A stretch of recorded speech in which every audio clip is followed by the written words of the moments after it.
Yo, hope you guys having a good morning, evening, night, whichever one fits, shit like that. In this video, I'm going to show you guys how to carry an ex-LEC Pro, former Fnatic mid laner, Febiven on AD Twitch support. And obviously there are a lot of things that goes into playing AD Twitch support, or just Twitch support in general.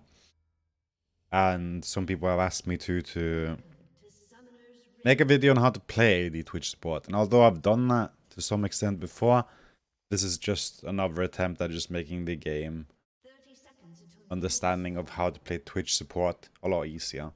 So first we're gonna start off here by playing in Blitzcrank, not really wanting to like do anything here. I just ward this and ward there, just avoiding the invade entirely, not flipping anything early game. We should be completely fine. As you can see, Blitzcrank and everyone's stacking here. Talia is sitting on the Raptors, not really caring. Oh, yeah, Raptors. So everything is fine. Obviously, being Febiven, I'm wanting to do a little bit of a lead here. We can see that the Jace does indeed not have bone plating, which makes me being able to gank in mid lane a lot easier. Because if he was to have bone plating, a lot of my damage would be negated. So I just figured I could consider going for a mid lane gank level 1 here and just see how it goes. Usually I don't advocate for this here. I think it can be a bad thing. So generally speaking, I would just try to avoid it. Most of the time when you do try and go for these kind of plays, it can be very rewarding, but it can also be very, very bad. Obviously in other videos I can show the case the bad scenarios, but now we're just going to show what happens here.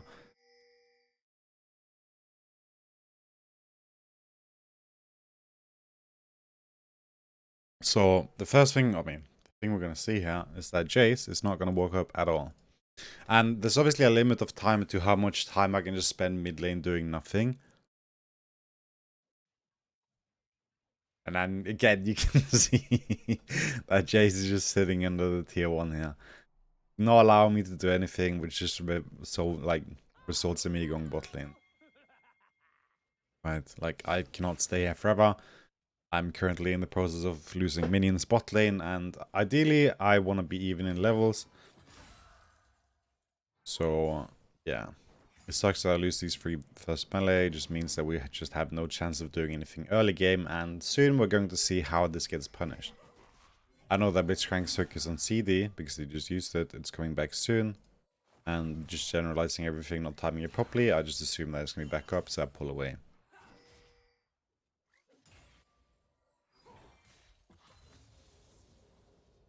Most of your trading windows in this champion revolves around Q, auto attack, proc your blades, pull back again, and just like chunk them down slowly. Obviously against Blitzcrank Kalista it's a lot harder, so just taking opportunities I can when able is what I'll do here. Obviously controlling the bush and stuff is something you would like to do too, but again these 2 champions are very hard to do that against, so you just have to play the lane a bit safer. And here we are now going to see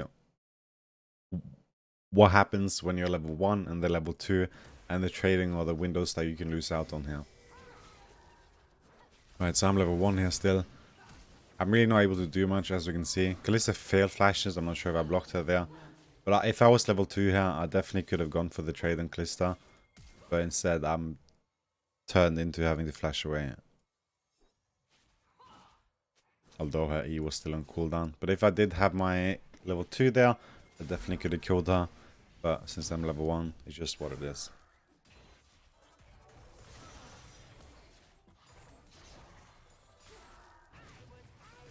And I end up going for it now. I get a kill. And I mean, we all know how this is gonna go. Doesn't matter. But now, we get to the situation where I'm level 1. I'm extremely useless. Even if I go mid. Like, ideally right now, I'm gonna show you guys layout. But I bought a pink. And I intend to put this pink somewhere in their jungle. And that is one of the strong points of Twitch. But then I realized the wave is pushing still. And it's best for me to just go bot. And just soak the XP. And then just go for that layer. And just look for that window later to just go do my deep ward. So I just choose to soak the XP. Put my Q here. Just some additional movement speed. Not that it really made a difference there. But it is whatever. Now again, we don't really have any kill windows. Just looking to see if they will int or not. Again, all of this is kind of irrelevant. This just goes to show that you can still win if you play safe, and there are other ways of like getting ahead as opposed to just like trying to kill them in lane.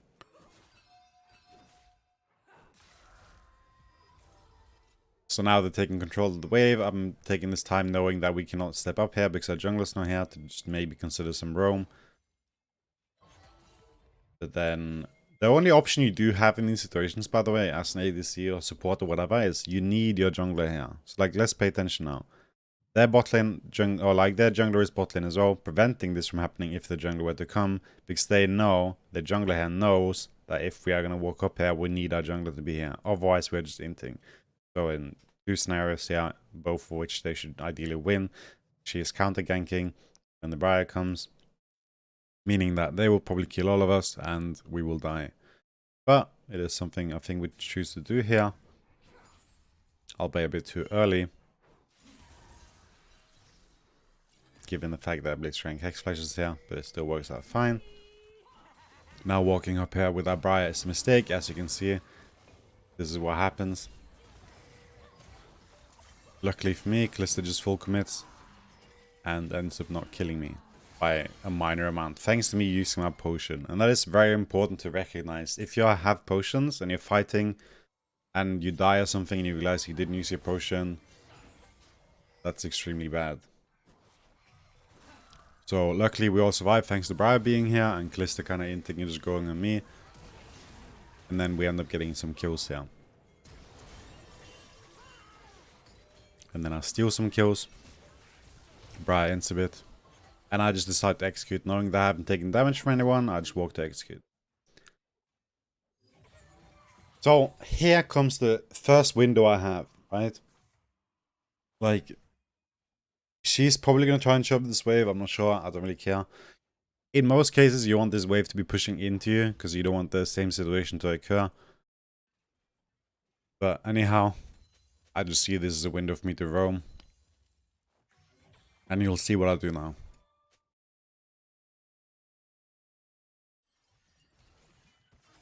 Also, Briar was just bot lane, right? Seraphine died there. I really don't care. Because we couldn't have done any different anyway. Like, she decided to die there. Doesn't matter. Couldn't have impacted it. Even if I passed back to bot, I would arrive just about now. So you can see I spotted Talia, but I'm not right at this point. I'm just playing my jungler. It's just a coincidence, to be honest, but it's fine. I'm just there covering. And then I can look top lane, see how their HP is looking. All I'm really looking for, though, is to put down my ward, which you'll get to see soon. But for now, I'm just playing my jungler, knowing that I saw Talia here. Take note, I noticed Talia here, knowing that she would either go bot or, in this situation, possibly go top lane for the Irelia, right? Just seeing Jax's HP, I figured I could try and go for this. Briar goes to scares him off. And I take a lot of HP here. So again, now in my mind, I'm like, okay, Talia might be here. I need to be careful. Like, I need to not die to Talia. Because she should or could be here. But then I spot her bot lane. So then I know it's fine. Seraphine dies. Again, it's just a given. We got something top lane, so it doesn't really matter. And now I'll go for my deep ward. This. And this is arguably one of the most broken wards in solo queue. If you can get it off early game, it will have so much value. Showing the jungler pathing up and down here in the early game has tremendous value. Giving information to both your top laner and to your jungler as to where the jungler is. Allowing them to make a lot more correct plays and not wasting too much time. One thing people find struggling a lot is just knowing where the enemy jungler is and knowing what the best call is.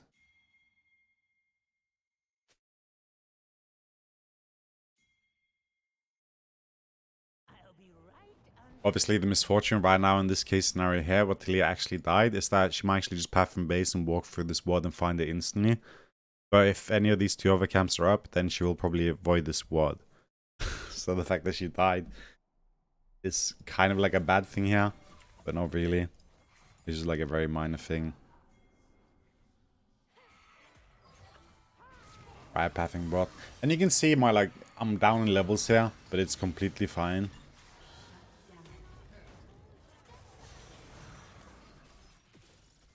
I don't really mind this usually. It usually works out anyway. But you don't want to fall too far behind. Like early game, like the difference between 3, 4, and 5 and 6 is not that big. Although obviously if someone's level 5 and they're about to turn level 6 and you're level 3, then you're obviously doing very bad. So now we can see, if you just pay attention to the top lane here, we can see the red buff is being taken. But also, we spot Talia with this ward. Right. So now, Irelia knows Talia's top side. Briar knows Talia's top side. Giving Briar the option, if they were maybe in a better position, to just go for the dragon as an example, or they know that they might be looking for top lane. So Irelia is freezing, so Briar can come and counter gank. Right, so this is just giving so much information, just making the game like a lot easier for our jungler to just kind of like know what the enemy jungler is doing.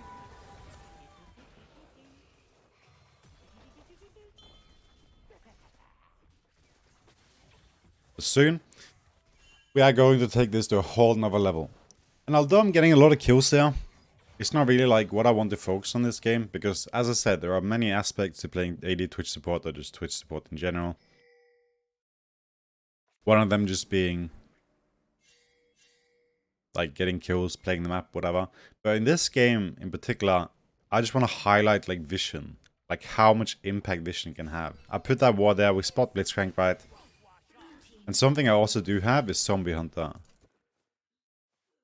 As you can see here, zombie ward, sorry. So every ward I kill turns into a ward that lasts for a short while. And now you can see my runes here. Hellblades is standard for the trading. Taste Blood for sustain. Zombie ward is just completely fucking broken. Treasure Hunter just allow me to snowball a bit further, especially I'm playing support. I can fall behind in gold, so it's nice to be able to get some catch up there. Also, Triumph for AD I think is superior. As you can see, it's giving me 100 gold already.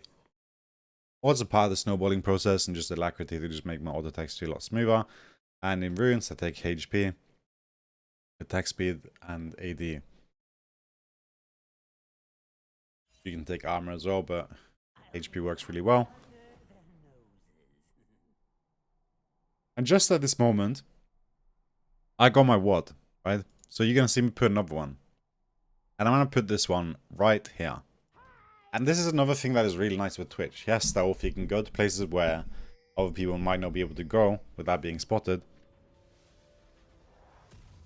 But just look at the enemy jungle right now. Look how much vision we have. Thanks to me, right? Now we spot Talia on blue. Brian knows that taking Herald is no problem at all. Also knows that Talia might be looking to take Dragon. So you get so much information here. We also know that we need to be careful bot side because Talia's there. So we shouldn't really be looking to fight right now. And Brian knows that they should be coming bot lane as soon as possible. Also because they have their camps there, but also because Talia might be there. Seraphine should know that Talia is going to be close by, so she should not really look to do any big trades right now. But Brian did ping their ultimate on their way, so I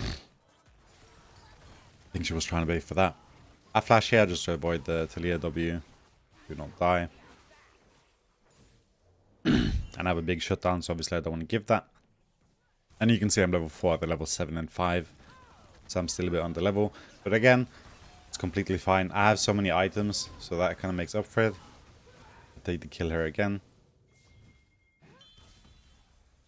And now that I've been to base, I get more wards. So alternatively, I might be looking to get some more wards here. I see the TP on Jax. And this is a misplay that I make.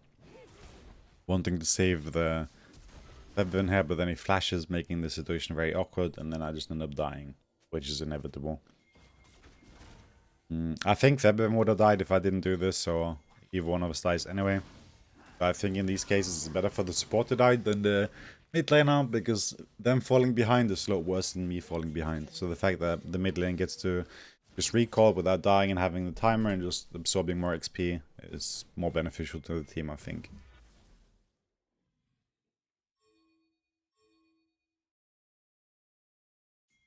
Yeah, the entire showcase of this entire game is basically just vision. Just showing like broken spots, like how much information you get, like what ends up happening because of that. And although we have very good players on our team here, we had actually 2 Grandmasters, Febiven and the Seraphine. I think was both above 800 LP this game. as well as the Blitzcrank and Callista, I think. I can't really remember, but whatever. So now, Baboon sweeps. I'll go for another ward in the same spot. And then knowing that Briars say I'm completely fine, and then I just decide to ward here and done. So again, just having a good chunk of vision in the jungle here. And also I still have this pink ward. It's lasted throughout this entire period of time. Just showing like how completely broken that ward can be at times. Obviously it can get killed early game sometimes, but you'll find it lasting for a very, very long time sometimes.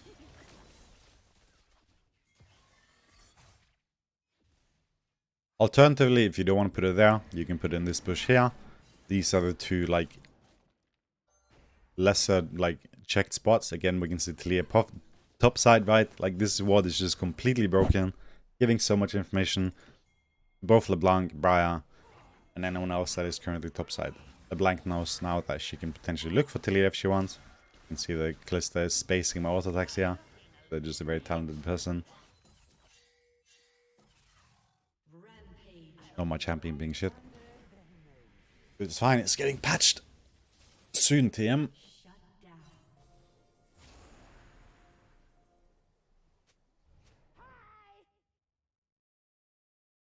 At this point, I tell the Aurelia that I'm sorry I had no mana. Even though I wouldn't have fought anyway, I just made the joke of like, if I had mana, we would have shown ourselves out, like in the movies.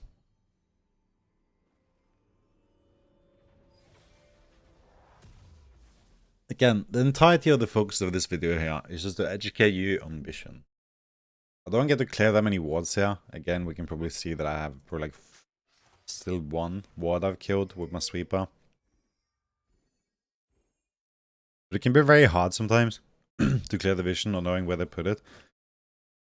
Like this ward here is very hard to like sweep because it's very like difficult to check, right? Blitzcrank puts one here, one here. You can see that they don't know that this is warded. But without these two sweepers to get all these wards, like it's very difficult. This one I'll probably end up getting, and if they put it here, I'll end up clearing. But these ones are a lot more difficult to clear, so obviously it's going to be a lot harder.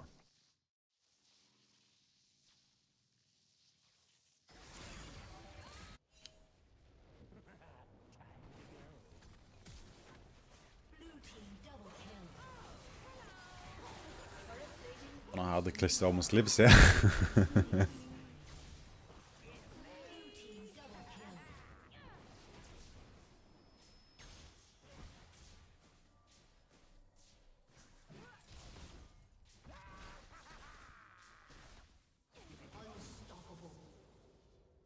Always staying nearby. Like if something happens, like worst case scenario, I can throw the W if Jax doesn't have flash, right? Then he can't really get on to me, and I'm just adding, like I'm not running away, I'm making sure that if something does happen, I can always like do whatever I can to help.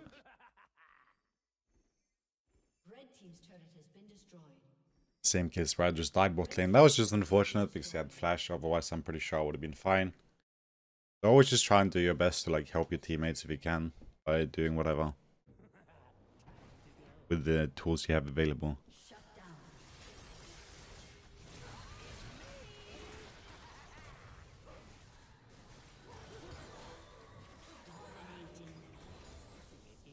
Obviously at this point I'm quite fed. I think that goes without saying. I can't see my gold though for some reason because I cannot swap. Fortunately. But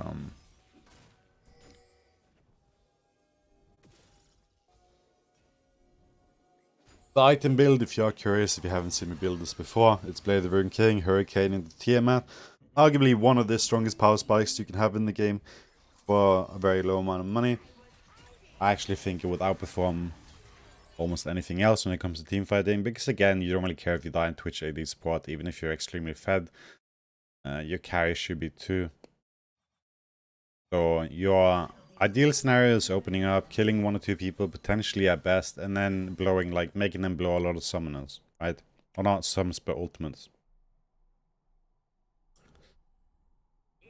Say if I have a Mordekaiser as an example, which is extreme, making him ult you is obviously a nice scenario, because that just means that your ADC, top laner, and mid laner does not have to suffer the consequences of the Mordekaiser ultimate, and also you can just weave it out most of the time with Twitch stealth inside this ultimate, so you have chances of surviving if that does end up happening. Nautilus ultimates and all these other things too. Basically, your entire goal of playing this champion is just to eat as much as possible while also doing as much as possible. And not really caring about dying. Just snowballing early game, obviously you don't want to int. I do end up inting quite a lot because it's very difficult to play this game if you don't have a lead. And the only way of getting a lead is by killing people, so oftentimes I will find myself trying to trade 1-for-1, but then before I know it, I have 6 kills and 18 deaths, and that's just something that happens. But most of the time, it'll go fine. But yeah, again, the highlight of this video is just to showcase the power of these wards, the ability of Twitch, the ability that Twitch has to make these wards, because he has a stealth, he can get past these other wards that would normally detect him, as this ward here, and get into these like places where it's usually not warded, making it even better. So yeah, this is how to carry Feberin X LEC Pro Fnatic mid laner with 80 Twitch support. If you would like to see more of these videos, then feel free to let me know. And yeah, hope you guys continue to have a good morning, evening, night, whichever one fits, shit like that. And take care. Peace.